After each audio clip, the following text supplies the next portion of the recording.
Hi hello ನಮಸ್ಕಾರ, welcome back to Sakshi kitchens and vlogs. ಎಲ್ಲರೂ ಹೇಗಿದ್ದೀರಾ? ಎಲ್ಲರೂ ಚೆನ್ನಾಗಿದ್ದೀರಾ ಅಂತ ಅಂದ್ಕೊಂಡಿದ್ದೀನಿ. ನಾನು ಸಹ ತುಂಬಾ ಚೆನ್ನಾಗಿದ್ದೀನಿ. ಹಾಗೆ ಇದು ಬುಧವಾರ ಸಂಜೆಯಿಂದ ಇವತ್ತು ಲಾಗ್ನ ಶುರು ಮಾಡಿದ್ದೀನಿ. ಇವತ್ತು ಏರ್ ಫ್ರೈಯರಲ್ಲಿ ಸ್ನ್ಯಾಕ್ಸ್ನ ಮಾಡ್ತಾಯಿದ್ದೀನಿ. ಹಾಗಾಗಿ ಈ ವಿಡಿಯೋನ ಎಲ್ಲನೂ ಸಹ ಸ್ಕಿಪ್ ಮಾಡ್ದೇನೆ ಪೂರ್ತಿಯಾಗಿ ನೋಡಿ. ಹಾಗೆ ಏನೆಲ್ಲ ಸ್ನ್ಯಾಕ್ಸ್ ಮಾಡಿದ್ದೀನಿ ಅಂತ ಅದನ್ನು ಸಹ ಶೇರ್ ಮಾಡ್ತೀನಿ. ಇನ್ ಕೇಸ್ ಈ ವಿಡಿಯೋ ಏನಾದರೂ ಇಷ್ಟ ಆದರೆ ಪ್ಲೀಸ್ ಲೈಕ್ ಮಾಡಿ, ಶೇರ್ ಮಾಡಿ, ಕಮೆಂಟ್ ಮಾಡಿ. ಹಾಗೆ ಇನ್ನೂ ಯಾರು ನನ್ನ ಚಾನಲ್ನ ಸಬ್ಸ್ಕ್ರೈಬ್ ಮಾಡಿಲ್ಲ ಪ್ಲೀಸ್ ಸಬ್ಸ್ಕ್ರೈಬ್ ಮಾಡ್ಕೊಂಡು ನೋಡಿ. ನಿಮ್ದೊಂದು ಸಬ್ಸ್ಕ್ರೈಬು ನನಗೆ ತುಂಬಾ ಇಂಪಾರ್ಟೆಂಟ್ ಆಗುತ್ತೆ. ಇನ್ನು ಇಲ್ಲಿ ಬುಧವಾರ ಸಂಜೆ ನಾನು ಇವತ್ತು ಸ್ನ್ಯಾಕ್ಸ್ನ ಮಾಡೋಣ ಅಂತ ಅಂದ್ಕೊಂಡೆ. ಈ ಸ್ನ್ಯಾಕ್ಸು ನಮ್ಮ ಅಣ್ಣನ ಮಗನಿಗೆ ತುಂಬಾ ಇಷ್ಟ ಆಗಿತ್ತು. ಅವನು USA ಬಂದಿದ್ದಾನೆ. ನಿನಗೇನಾದರೂ ಮಾಡಿಕೊಡ್ಲಾ ಅಂತ ಕೇಳಿದಾಗ ಅವನು ಅತ್ತೆ ನನಗೆ ಪನ್ನೀರ್ ಟಿಕ್ಕ ನೀನು ಚೆನ್ನಾಗಿ ಮಾಡ್ತೀಯ, ಹಾಗಾಗಿ ಪನ್ನೀರ್ ಟಿಕ್ಕ ಮಾಡಿಕೊಡು ಅಂತ ಕೇಳ್ದ. ಹಾಗಾಗಿ ಅವನಿಗಂತಲೇ ಇವತ್ತು ಪನ್ನೀರನ್ನ ತೊಗೊಂಡು ಬಂದು ಇಲ್ಲಿ ಪನ್ನೀರ್ ಟಿಕ್ಕನ ಮಾಡ್ತಾಯಿದ್ದೀನಿ. ಈ ರೆಸಿಪಿನ ನಾನು ಇಲ್ಲೇನು ಶೇರ್ ಮಾಡೋದಕ್ಕೆ ಹೋಗ್ತಾ ಇಲ್ಲ, ಏಕೆಂದರೆ ಇದನ್ನು ಆಲ್ರೆಡಿ ನಾನು ಅಪ್ಲೋಡ್ ಮಾಡಿರೋದ್ರಿಂದ ಈ ರೆಸಿಪಿ ಶೇರ್ ಮಾಡೋದಕ್ಕೇನು ಹೋಗ್ತಾ ಇಲ್ಲ. ನನಗೆ ಇನ್ಸ್ಟಾಗ್ರಾಮಿಗೆ ಬೇಕಾಗಿತ್ತು ಈ ರೆಸಿಪಿ, ಹಾಗಾಗಿ ಇಲ್ಲಿ ಅದಕ್ಕೆ ಅಂತ ನಾನು ಶೂಟ್ ಮಾಡ್ಕೊತಾ ಇದ್ದೀನಿ. ಹಾಗೆ ಅದಕ್ಕೆ ಏನೇನು ಪದಾರ್ಥ ಬೇಕು ನೋಡಿ ಅದನ್ನೆಲ್ಲ ನೀಟಾಗಿ ಅರೇಂಜ್ ಮಾಡ್ಕೊಂಡು ಇಟ್ಕೊಂಡಿದ್ದೀನಿ. ಹಾಗೆ ಪನ್ನೀರ್ ರೆಸಿಪೀಸ್ನ ತುಂಬ ನಾನು ವಿಡಿಯೋನ ಮಾಡಿ ಅಪ್ಲೋಡ್ ಮಾಡಿದ್ದೀನಿ. ಯಾರಿಗಾದರೂ ಈ ಗ್ರೇವಿ ರೆಸಿಪಿಗಳಾಯಿತು, ಹಾಗೆ ಸ್ನ್ಯಾಕ್ಸ್ ರೆಸಿಪಿ ಏನಾದರೂ ಬೇಕಾದರೆ ನನ್ನ ಚಾನಲಲ್ಲಿದೆ, ಒಂದ್ಸರಿ ನೋಡಿಬಿಟ್ಟು ನೀವು ಸಹ ಮನೇಲಿ ಟ್ರೈ ಮಾಡ್ಬೋದು. ಇನ್ನು ಇಲ್ಲಿ ಎಲ್ಲ ಮಸಾಲೆನೂ ಸಹ ನೀಟಾಗಿ ಮಿಕ್ಸ್ ಮಾಡ್ಕೊಂಡಿದ್ದೆ. ಅದನ್ನು ಈ ಥರ ಟೂತ್ ಪಿಕ್ ಬರುತ್ತೆ ನೋಡಿ, ಉದ್ದದಾಗಿರುವಂತಹ ಟೂತ್ ಪಿಕ್ಕು, ಅದಕ್ಕೆ ಎಲ್ಲ ನೀಟಾಗಿ ಅರೇಂಜ್ ಮಾಡ್ಕೊಂಡು ಇಟ್ಕೊತಾ ಇದ್ದೀನಿ. ಈ ಥರ ಒಂದೇ ಸರಿ ನಾವು ರೆಡಿ ಮಾಡಿ ಇಟ್ಕೊಂಡ್ಬಿಟ್ರೆ ಬೇಗನೆ ಫ್ರೈ ಮಾಡಿಕೊಂಡು ಇಟ್ಕೋಬೋದು. ಹಾಗೆ ಈ ಥರ ಟಿಕ್ಕನ ಏನಿರುತ್ತಲ್ವ ಬಿಸಿಯಾಗಿ ತಿಂತಾಯಿದ್ರೆ ತುಂಬ ಚೆನ್ನಾಗಿರುತ್ತೆ. ಹಾಗಾಗಿ ಫಸ್ಟಿಗೆ ಇದನ್ನು ಈ ಥರ ನಾನು ಎಲ್ಲ ನೀಟಾಗಿ ರೆಡಿ ಮಾಡಿ ಇಟ್ಕೊಂಡು ಅದಾದ ನಂತರ ಒಂದೇ ಸರಿ ಫ್ರೈ ಮಾಡ್ಕೊತೀನಿ. ನಮ್ಮನೇಲಿ ಪನ್ನೀರ್ ಅಂದರೆ ಎಲ್ರಿಗೂ ಸಹ ಇಷ್ಟ ಆಗುತ್ತೆ. ಹಾಗಾಗಿ ಇವತ್ತು ಒಂದೆರಡು ಪ್ಯಾಕೆಟ್ ಪನ್ನೀರನ್ನ ತೊಗೊಂಡು ಬಂದು ಇಲ್ಲಿ ಪನ್ನೀರ್ ಟಿಕ್ಕನ ಮಾಡ್ತಾಯಿದ್ದೀನಿ.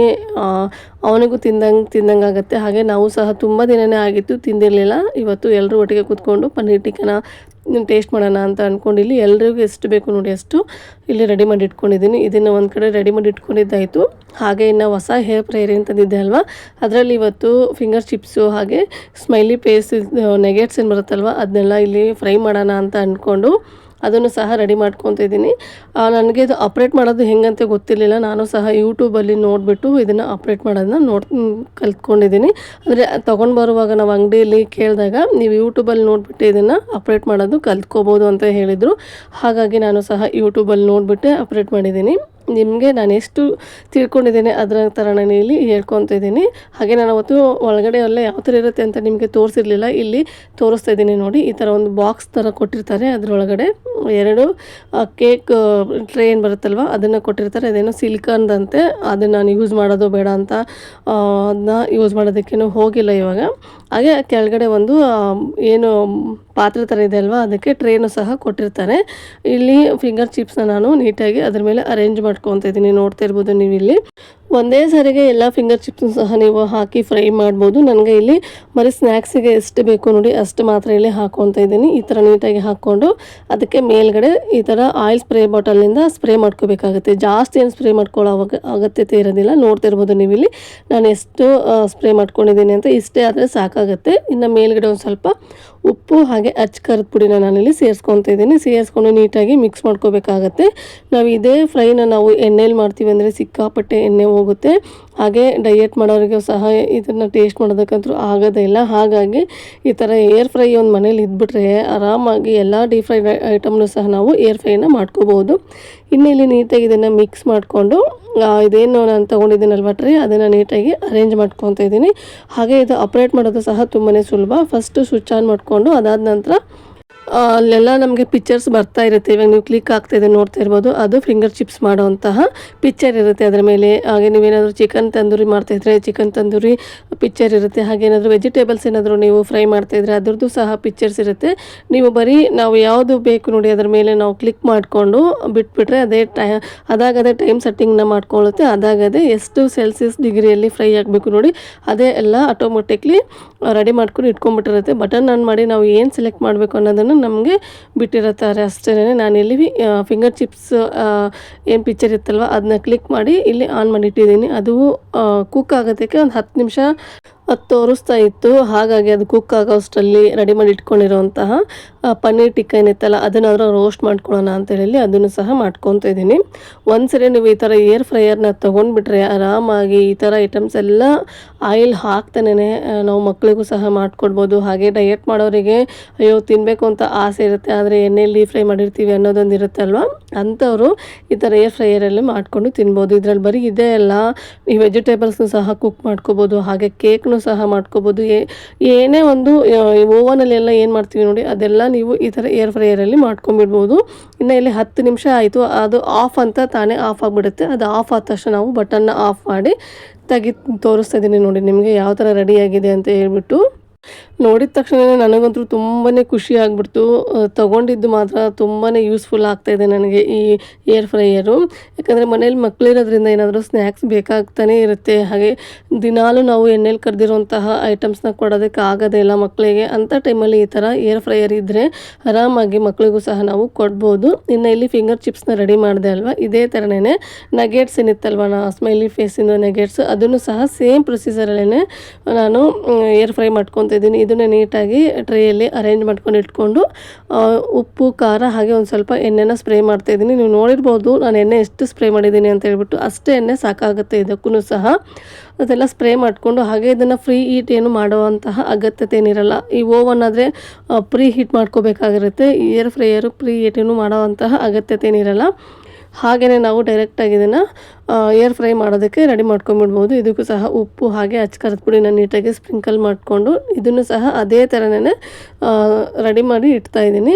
ಹಾಗೆ ಇದಕ್ಕೂ ಅಷ್ಟೇ ಬಟನ್ ಆನ್ ಮಾಡಿಬಿಟ್ಟು ಪಿಕ್ಚರ್ಸ್ ಎಲ್ಲ ತೋರಿಸ್ತಾ ಇರುತ್ತೆ ನಮಗೆ. ನಮ್ಗೆ ಯಾವ ಪಿಕ್ಚರ್ ಬೇಕು ನೋಡಿ, ಅಂದರೆ ನಾವೇನು ಕುಕ್ ಮಾಡ್ತಾಯಿದ್ದೀವೋ ಆ ಥರ ಪಿಕ್ಚರ್ನ ತೋರಿಸ್ತಾ ಇರುತ್ತೆ. ಅದನ್ನು ನಾವು ಇಟ್ಕೊಂಡ್ಬಿಟ್ರೆ ಸಾಕಾಗುತ್ತೆ. ಇಲ್ಲಿ ಆವಾಗಲೇ ನಾನು ಏನು ಫ್ರೆಂಚ್ ಫ್ರೈಸ್ ಮಾಡೋದು ಪಿಕ್ಚರ್ ಇಟ್ಕೊಂಡಿದ್ದೆ ಅಲ್ವ, ಇದನ್ನಕ್ಕೂ ಅದನ್ನೇ ಇಟ್ಕೊಂಡಿದ್ದೀನಿ. ಅಷ್ಟೇ ಸೇಮ್ ಟೈಮಿಂಗೆ ತೋರಿಸ್ತು 10 ನಿಮಿಷನೇ. 10 ನಿಮಿಷದಲ್ಲಿ ಇದು ಸಹ ಸ್ಮೈಲಿ ಫೇಸು ರೆಡಿನೇ ಆಗೋಯಿತು. ನೋಡ್ತಾ ಇರ್ಬೋದು ನೀವು. ಜಾಸ್ತಿ ಎಣ್ಣೆ ಹಾಕಿಲ್ಲ, ಹಾಗೆ ಒಂದು ಸ್ವಲ್ಪನೇ ಎಣ್ಣೆ ಸ್ಪ್ರೇ ಮಾಡಿಬಿಟ್ಟು ಈ ಸ್ಮೈಲಿ ಫೇಸ್ ಆಯಿತು. ಹಾಗೆ ಫಿಂಗರ್ ಚಿಪ್ಸ್ನ ನಾನು ರೆಡಿ ಮಾಡ್ಕೊಂಡಿದ್ದೀನಿ. ಇದನ್ನೇ ನಾವೇನಾದರೂ ಎಣ್ಣೆಯಲ್ಲಿ ಡೀಪ್ ಫ್ರೈ ಮಾಡಿ ತಿಂತೀವಿ ಅಂದರೆ ಎಣ್ಣೆನೂ ಸಹ ಜಾಸ್ತಿ ಹಾಕಬೇಕಾಗತ್ತೆ. ಹಾಗೆ ಡಯಟ್ ಮಾಡೋರಿಗೆಲ್ಲ ಈ ಥರ ಫಿಂಗರ್ ಚಿಪ್ಸು ಇದೆಲ್ಲ ತಿನ್ನೋದಕ್ಕಂತೂ ಆಗೋದಿಲ್ಲ. ಈ ಥರ ಏರ್ ಫ್ರೈಯರ್ ಇದ್ಬಿಟ್ರೆ ಆರಾಮಾಗಿ ನಾವು ಸಹ ಮನೆಯಲ್ಲಿ ಎಣ್ಣೆ ಹಾಕ್ತೇನೆ ಫ್ರೈಡ್ ಐಟಮ್ನ ತಿನ್ಕೋಬೋದು. ಹಾಗೆ ಇವತ್ತು ಸಂಜೆ ನಮ್ಮ ಮನೇಲಿ ಈವ್ನಿಂಗ್ ಸ್ನ್ಯಾಕ್ಸಿಗೆ ಈ ಥರ ಸ್ನ್ಯಾಕ್ಸ್ನ ಮಾಡಿದ್ದೆ ನಾನು. ಪನ್ನೀರ್ ಟಿಕ್ಕನೂ ಸಹ ನೀವು ಏರ್ ಫ್ರೈಯರಲ್ಲೇ ಮಾಡ್ಕೋಬೋದಿತ್ತು, ಆದರೆ ನಾನು ಮಾಡೋದಕ್ಕೇನು ಹೋಗಲಿಲ್ಲ. ಇನ್ನು ಇಲ್ಲಿ ಮಕ್ಕಳು ಸಹ ಇದ್ರಲ್ವ, ಅವ್ರು ಮಾತ್ರ ಖುಷಿಯಿಂದ ಇವತ್ತಿನ ಸ್ನ್ಯಾಕ್ಸ್ನ ಸವಿತಾ ಇದ್ದಾರೆ. ನೋಡ್ತಾ ಇರ್ಬೋದು ನೀವು. ನಮ್ಮ ಅಣ್ಣನ ಮಗ ಕೇಳ್ತಾ ಇದ್ದಾನೆ, ಏನು ಸಖತ್ತಾಗಿ ಮಾಡಿದೆ ಅತ್ತೆ ಅಂತ ಹೇಳ್ಬಿಟ್ಟು.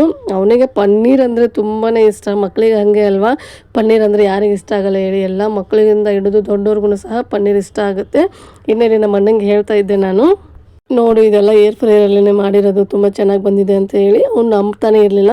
ನೀನು ಸುಮ್ಮನೆ ಹೇಳ್ತಾ ಇದೆಯಾ ಅಂತ ಹೇಳಿ. ಆಮೇಲೆ ತಿಂದ್ಬಿಟ್ಟು ಟೇಸ್ಟ್ ಮಾಡಿದಾಗ ಅವನು ಚೆನ್ನಾಗಾಗಿದೆ ಅಲ್ಲ, ಎಣ್ಣೆ ಹಾಕ್ದೇ ತುಂಬ ಚೆನ್ನಾಗಾಗಿದೆ ಏರ್ ಫ್ರೈಯರು ಅಂತ ಹೇಳ್ತಾ ಇದ್ದೆ. ಯಾಕಂದರೆ ತಿನ್ನುವಾಗ ಗೊತ್ತಾಗೇ ಆಗುತ್ತೆ ನಾವು ಎಣ್ಣೆ ಹಾಕಿದ್ದೀವೋ ಹಾಕ್ದೇ ಮಾಡಿದ್ದೀವೋ ಅನ್ನೋದು. ಯಾಕಂದರೆ ಅದನ್ನು ಟಚ್ ಮಾಡಿದಾಗಲೇ ಕೈಯೆಲ್ಲ ಎಣ್ಣೆ ಅನ್ನಿಸ್ತಾ ಇರುತ್ತೆ. ಇದು ಒಂಚೂರು ಸಹ ಎಣ್ಣೆ ಅನ್ನಿಸ್ತಾ ಇರಲಿಲ್ಲ.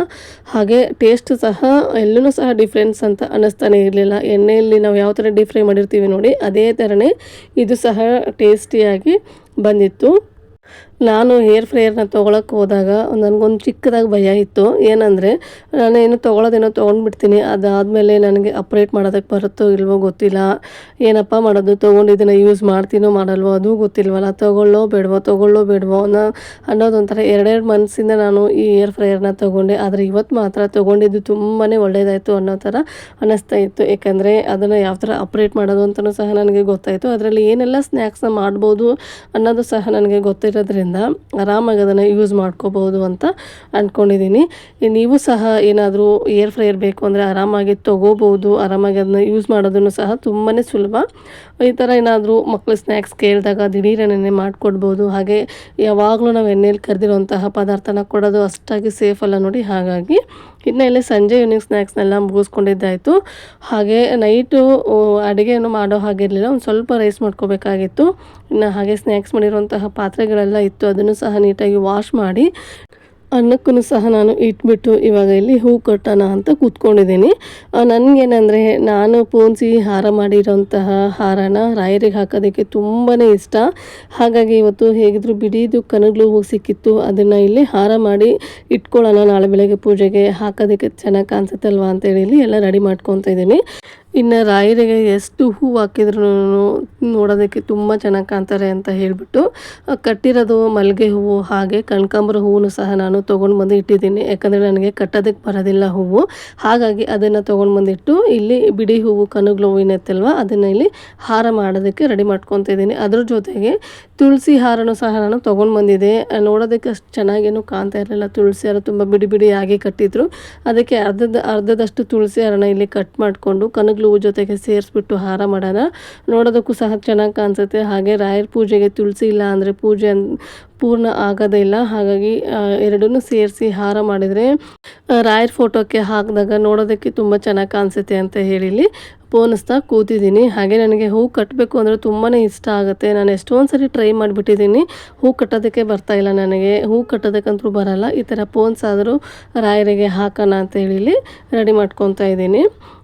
ನಮ್ಮ ಕೈಯಾರೆ ನಾವೇ ಹಾರನ ಮಾಡಿಬಿಟ್ಟು ಪೂಜೆಗೆ ಬಳಸೋದ್ರಿಂದ ತುಂಬಾ ಖುಷಿ ಕೊಡ್ತಾ ಇರುತ್ತೆ. ಅಯ್ಯೋ ನಾನು ಮಾಡಿರೋ ಹಾರನ ರಾಯರು ಹಾಕ್ಕೊಂಡಿದ್ದಾರಲ್ಲಪ್ಪ ಅನ್ನೋದೊಂದು ಖುಷಿ ಇರುತ್ತಲ್ವ. ಹಾಗಾಗಿ ಈ ಥರ ನಾನು ಹಾರನ ಮಾಡಿ ಹಾಕ್ತಾಯಿರ್ತೀನಿ. ಆವಾಗವಾಗ ಹೂ ಈ ಥರ ಎಲ್ಲ ಸಿಕ್ಕಾಗ ಮನೆಯಲ್ಲೇ ಪೋಣಿಸ್ಬಿಟ್ಟು ಈ ಥರ ಹಾರನ ಮಾಡಿ ನಾನು ಹಾಕ್ತಾನೆ ಇರ್ತೀನಿ. ಇನ್ನು ಇಲ್ಲಿ ಬೇಗನೆ ಹೂವನ್ನು ಸಹ ಪೋಣಿಸ್ಕೊಂಡಿದ್ದಾಯಿತು.